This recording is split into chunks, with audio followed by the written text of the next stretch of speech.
ग्राम tamer में चक्का जाम करते समय सख्ती, जिला कलेक्टर के ऊपर आंदोलनकारियों ने उठाए कई सवाल। हलधर रात्रे की रिपोर्ट।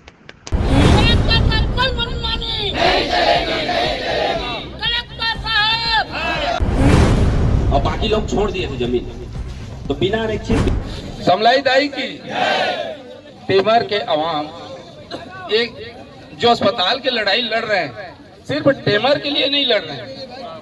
आज अभी हमारे महाराज जी बताएं और विद्या सितार जी बोली हैं कि इस क्षेत्र में शक्ति जिला का सबसे ज्यादा एरिया रेलवे लाइन के इस पार आता है। रेलवे लाइन के इस पार आने के बाद अगर हॉस्पिटल रेलवे लाइन के उस पार बनता है तो उसका कोई औचित्य नहीं बनता, क्योंकि सारे अवाम रेलवे लाइन के इस छोर में है। चंदरपुर, डबरा, मालखरोदा सब शक्ति, खाली शक्ति जिला जिसमें 123 गांव, 73 पंचायत, 123 गांव और कुछ इधर चांपा साइड का कुछ गांव शक्ति जिला में आ रहा है। बाकी सारे गांव, जितना क्षेत्र है, जितना पब्लिक एरिया है, सब रेलवे लाइन की इस पार है। तो जिला चिकित्सालय रेलवे लाइन की इस पार होना अति आवश्यक है। अगर वह रेलवे लाइन के उस छोर पे पार करके जाना पड़ रहा है और वो जिला चिकित्सालय बन रहा है तो उसका कोई औचित्य नहीं है। ऐसे जिला चिकित्सालय की हमें कोई आवश्यकता नहीं है। अगर शासन प्रशासन हमें जिला चिकित्सालय देना चाहता है तो हमारी रेलवे लाइन के इस क्षेत्र में दे, टेमर क्षेत्र में दे। टेमर में जगह सुरक्षित है, जो चारों तरफ से आने जाने की सुविधा, रेलवे लाइन की सुविधा, सारी व्यवस्था है। अभी सुनने में आया है कि यहाँ ओवरब्रिज भी बनना चालू हो गया है, तो उस क्षेत्र के लोग भी इस पार आ सकते हैं। शासन को यही जानकारी है कि रेलवे लाइन है इसलिए उधर नहीं बना पा रहे। जिस जगह पे शासन जिला चिकित्सालय बनाने जा रहा है, मैं दूर से देखा हूँ, उस जगह पे जाने में आप लोग रास्ता ही भूल जाओगे। ऐसे जगह में जिला चिकित्सालय का बुनियाद रखा गया है जो बिल्कुल शोभनीय नहीं है, अशोभनीय है। और ऐसे में जो बातें हो रही है, हमारे विद्या सितार जी बताए हैं और हमारे भाई जी बताए हैं, बिचौलियों का काम सिद्ध हो रहा है। बिचौलिया जो चाह रहे हैं वही कर रहे हैं। प्रशासन को बिचौलिया चला रहा है, शासन को बिचौलिया चला रहा है। ऐसे होने नहीं देंगे भाई। हम टेमरवासी, हम बिचौलियों के प्रशासन को, बिचौलियों के शासन को चलने नहीं देंगे। जो हमारे अधिकार है उसके लिए हम लड़ेंगे, छीनेंगे, लूटेंगे। अगर ज्यादा होगा तो जो भी लड़ाई लड़ना पड़ेगा, हम लड़ने को तैयार हैं। हमें जिला चिकित्सालय पता है कि इसके पीछे निश्चित रूप से राजनीतिक जो हलचल है।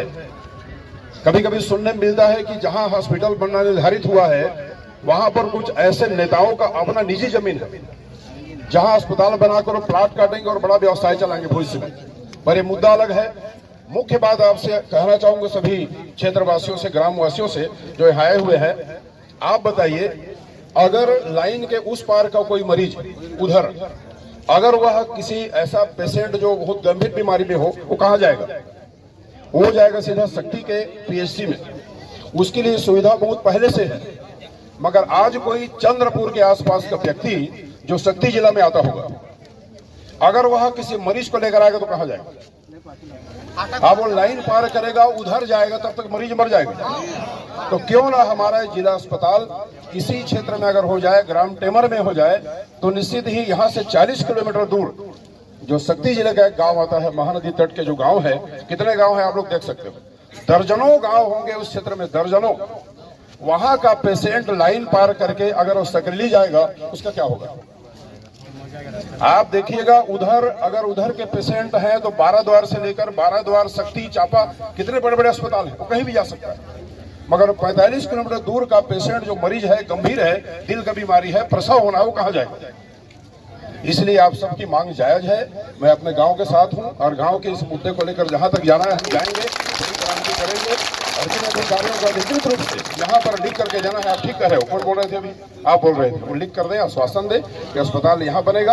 अगर नहीं बनेगा यहाँ पर तो हम सब जहाँ जाना है जाएंगे, सब एक साथ रहेंगे। एक मुद्दा है, एक आवाज है, एक आवाम है और एक हमारा संकल्प है, भारत माता की। अस्पताल टेमर में बनेगा, टेमर में बनेगा। अस्पताल टेमर में बनेगा, टेमर में बनेगा। चक्का जाम 2 दिन 4 दिन लंबा समय तक करो, लंबा समय तक। मैं और मेरा भागवत प्रवाह 500 लोग हैं आप लोगों के साथ हैं, ठीक है। तो ये मुद्दा आगे जारी रखिए, अधिकारी बोले और क्या शांति उसमें संदेश निकल सकता है, उस बात की प्रतीक्षा है। हम सब आगे के लिए भी तैयार हैं। भारत माता की। वार्तालाप करनी थी, हमको समझाने की आवश्यकता थी, लेकिन उनके द्वारा समझाने और वार्तालाप करने की कोई आवश्यकता उन्होंने नहीं समझा। ऐसे निष्क्रिय कलेक्टर को तो यहाँ से भगाने की आवश्यकता है। आप सभी अपनी बात को रखें, हमें लिख कर दीजिए। हम कोई, मैं एक बार और रिपीट करना चाहती हूँ, ना कांग्रेस ना भाजपा कोई राजनीतिकरण नहीं हो रहा है। सिर्फ जनता की बात को रखने के लिए आंदोलन की गई है। उनके पास एक बार नहीं 1000 बार आवेदन दिया गया है, जिसकी छाया काफी हमारे पास है, जिसमें हमारे क्षेत्र के जनप्रतिनिधि लोग, विधायक लोग, पूर्व विधायक लोग, सभी लोगों ने आवेदन दिया है। सबके लेटर पेड में आवेदन दिया गया है। उसके बाद इस निष्क्रियता, ऐसी निष्क्रियता को, ऐसे जिला के प्रथम व्यक्ति को रखने की क्यों आवश्यकता पड़ रही है? कलेक्टर को भगाने चाहिए और चाहिए, सिर्फ हमको ऐसे कलेक्टर।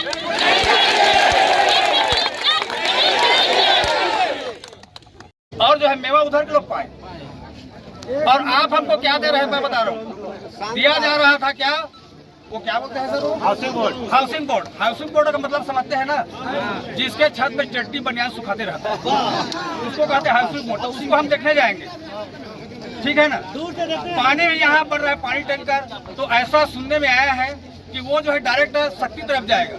यहाँ का पानी शक्ति तरफ जाएगा, यहाँ से गुजर, लेकिन यहाँ को नहीं मिलेगा। तो हम लोग इतने चाहते हैं, इतने मुक्त हैं, हम शासन का सहयोग करना चाहते हैं, और हम किसी को परेशान करना नहीं चाहते। हमारा हड़ताल का उद्देश्य नहीं है। यदि हमारी मांगों को सीधा सीधा मान लिया जाता तो हम यहाँ आंदोलन चक्का जाम नहीं करते। हमको आश्वासन दे कि जिला अस्पताल यहाँ बने, और नहीं बन रहा है तो क्यों नहीं बन रहा है, उचित उत्तर मिले, इसके बाद हम आगे की बात करेंगे। आप लोग राजी हैं?